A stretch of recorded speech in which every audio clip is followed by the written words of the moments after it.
Welcome, everybody, to episode 1 of the Shanevivor podcast.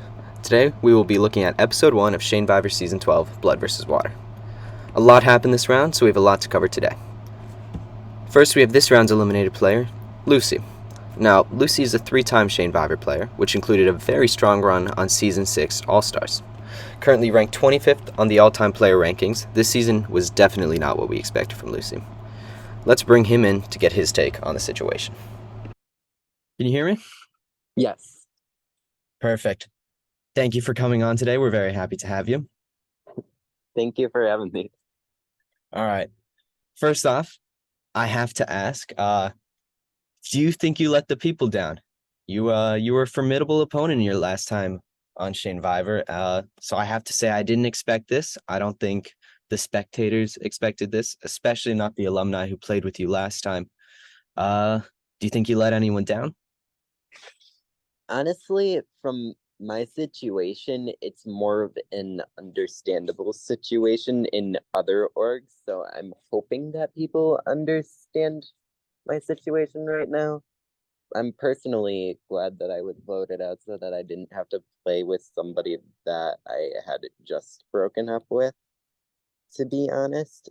And I'm just ready to play next season when I'm fully mentally ready to.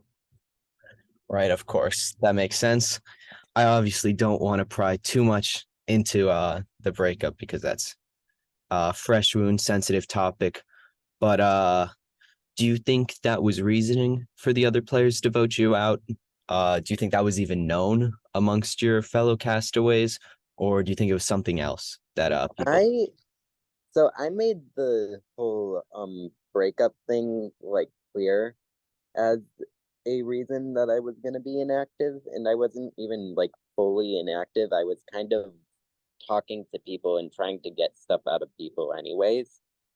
So Right. I Yeah. don't know. It was a weird situation where the entire tribe was kind of active, so they chose the least active one. Yeah, that makes it. This Kravavi tribe is definitely the most active tribe Shane Viber's ever had. Definitely. They are quite the bunch. I don't know if you've been watching you've looked back at the episode at all, but any I confessionals? I've read all of the confessionals, and like some of them are like, "Oh, I didn't want this to happen," and then some of them were like, we're talking about like the stuff that I was saying to them about my mental health, and then some of them were just like, "He's playing messy." So at this point, I understand why I was voted out. Well, all right, that's good at least that you understand. Well, moving forward, just one last thing to ask you. Well, it's a two-part thing. Are you rooting for anyone specifically? And do you have a prediction at all? I know it's only first tribal council, but do you have a winner prediction or someone you're rooting for already? I don't have a winner prediction, but I am full on rooting for Michaela. Um she deserves the win so much more than anyone else, in my opinion, Yeah. because she's just so lovable and she's just gotten screwed over so many times that she just deserves the win. Yeah, no, she's an amazing player. Her Rock's elimination in All Stars was definitely devastating for everyone. Um I think you knew exactly who I was gonna say when you asked the question, because I yes. like from when I answered, the way that you responded to my answer kind of showed that. Well, Michaela in all of Shinvivor history is probably the easiest person to root for. She is amazingly likable. So easy to root for. So she was so robbed in All Stars, and in her first ever org was Shane Viber, and she had an amazing run with Danny, who obviously went on to win the season. Both played great games then, both played great games in All Stars, and they're once again together, and I expect great games once again.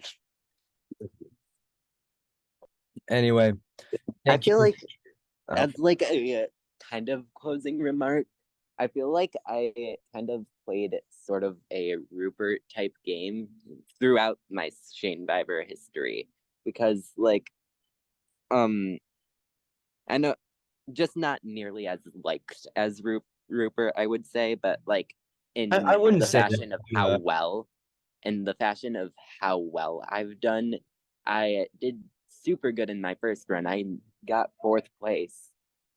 And in my second run, I got sixth place and was like one of the front runners to win. Right, of And course. that's like I definitely wasn't the front runner to win, but I was one of them. Yeah, And no. then I lost because of like a relationship issue for a relationship that was prior to the game, if that makes sense. Yeah, So yeah, no, I can definitely see the comparisons there.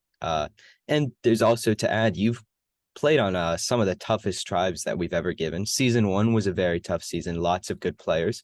it Season really 6 was obviously all stars, and this season again, the Curvavi tribe is a stacked cast. So you haven't exactly had an easy setting in Shanevivor. yeah. So it's just I'm all the more impressive the how far you've gone, you know. yeah, I'm excited to see how this turns out. And I do have one player I'm currently rooting against, by the way. Yeah. Do you want to share Yeah. who that is? Uh Personally, it's because of like a sort of because I'm playing another org with them currently. They're kind of sort of metagaming me in that org. So I'm not gonna share who it is, Okay. but I do have a player I'm rooting against currently. Well, hopefully you tell us later on. And thank you so much for joining us today. I really appreciate your time. Mm-hmm. And hopefully we'll see more of you in the future. Yeah, you will. Don't worry. I'll keep applying until I win. I should hope so. All right. Thank you. Mm-hmm. Bye. All right. Moving on, now that we've had a chance to talk to our eliminated player, let's take a deeper look into the rest of the cast. Of course, it's no fun if I do this alone. So to help me out with my analysis today, we have a the first Shanevivor winner and the man on top of the all-time player rankings himself, Perrin. Hello, hello. Thank you for coming on today, Perrin. Uh, it's a pleasure to have you. Yes, it's a pleasure to be here. All right. So, Perrin, let's talk Curvavi tribe. In a half newbie, half returnee season, the returnee tribe is usually the one to look at for strategy, and that is definitely the case so far here. Oh, Who's yes, standing of out to you course. now? Good So, gameplay, bad gameplay. Who's really catching your eye right off the bat? okay, catching my eye right off the bat, be it for good or bad. Right off the bat, I'm noticing Essence. They're playing very hard, but it's a very risky type gameplay that I could see a lot of people get annoyed at and could see, oh, they're being way too active. We need to take them out. Like they're playing very hard from the get go, which I see is normally not the right way to go. You want to start playing hard later on, not right off the bat. Right, of course. I think as well, overplaying seems to be a bit of a theme so far in Curvavi, pointing out to mainly the Dan Greenbite alliance situation. They seem to be doing a lot in a lot of different ponds right now.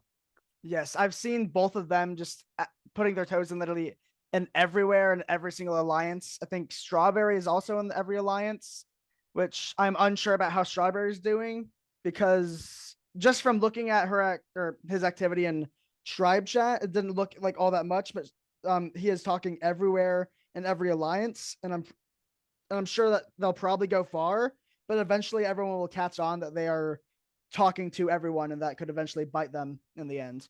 Right. And that's actually quite the discrepancy from Strawberry's last appearance, which I'm sure you probably missed. But in season 8, Strawberry was known as a tribe berry because of how much of a tribe leader they were. So this is actually a complete flip in gameplay we're seeing from Strawberry right now, hoping to get further than their last placement of 12th. Well, I look forward to it. They're doing pretty well so far. I think they're staying under most people's radar. Their name's not out there at all. Not out So, there at all, which is very impressive right off the bat in our attorney tribe. yes, of course. I think yes. And then also jumping to the big returnees who are the big names with Daniel Greenbite and Michaela. Is that how you say Right, it? of course. Those are the big three going in. Those three, I think if everyone's smart, they will make it far, but I don't see any three of them making it past mid merge. I think they will each make it to merge and then get taken off very quickly after that.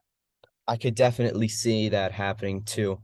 Um, of course, another big conversation in the first episode was the first blood trial that Lazy was forced into doing. What are your thoughts on that new twist? Anything? Could you bring me up on what the blood trial is real quickly? Right, of course. So this season's twist having to do with amulets for advantages. Essentially, the blood trial is a Yes. public challenge that a duo can volunteer themselves for, uh, to earn an amulet, which is worth a third of an idol, essentially. Right. So there's Okay. 3 amulets hidden at each beach, and the blood trial is a chance to publicly gain an amulet. Right. So Lazy and Tara competed in the first one. Tara volunteered, so Lazy was forced to do it, and they ended up completing the challenge. Lazy carried Tara through 10,000 counting, right, Jeez.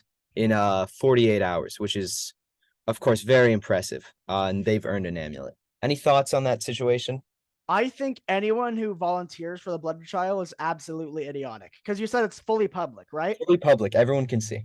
Why anyone would ever volunteer to put a bigger target on your back is I don't understand it because like my mentality has been and for a long time, and I know a lot of people don't necessarily agree with this, but a public idol is worse than having like it depends on situation obviously, but a public idol is just worse than having no idol because the amount of threat that an advantage puts on your back is just it just outweighs the benefits of the advantage in my opinion. Right, of course. That obviously brings me back to your season 1 strategy. You weren't even looking for idols at one point in the game, which was Yes. bizarre to me, but your takes on advantages are always interesting, especially considering how good of a player you are. Um, do you have any more thoughts on this Kurvavi tribe? Obviously, everyone is playing hard from the get-go. A lot has been going on. The first challenge was obviously atrocious, a 3-2 score out of a possible 30 points for each tribe. Yes. That was really bad. Not great. I yes, and I think the first vote out was very obvious. Just Lucy, just from looking at all of tribe chat, was just the most inactive person. It was just a very obvious unanimous vote out. At least Yeah, for me. that was a clear first elimination. Yes. Next episode, if they are to be the tribe to go to tribal council, that'll be more interesting to see. Um, Yes. And yeah, I can run through what I had written down. So let's see. of I course. said in the very beginning, it seemed like Derek wasn't active at first, but then made a comeback. But looking through people's confessionals, it seems that he is still being marked as the inactive person, which I think was true for the first day or so, but then hasn't Yeah, been true after that. But that I think definitely he, rings true from his last time on Shanevivor, coming in third place, kind of as a goat strung along. mm, I'm hoping for a better appearance here from him. yes, and he may just have the reputation of a goat or as someone that's inactive, and that's making him be an easy target to be taken out. Right, of course. Yes. I think that's mainly what I said. There may be a conflict between Barnaby and Ginger, but they're friends, so I don't know if they're just joking or whatever. On the in the blood trial chat, Right, of course. Yeah, we'll see how that plays out. and that's about all I had because once again, just the Daniel Greenbite and Michaela should make it at least merge and then get taken out there. Yeah, that'll be that's where I definitely want to watch the most. Those three are amazing players in their own respect, very different players.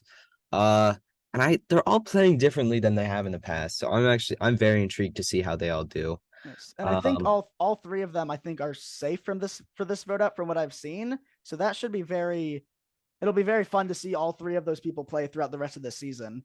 right, And yeah. So I'm excited to see what happens.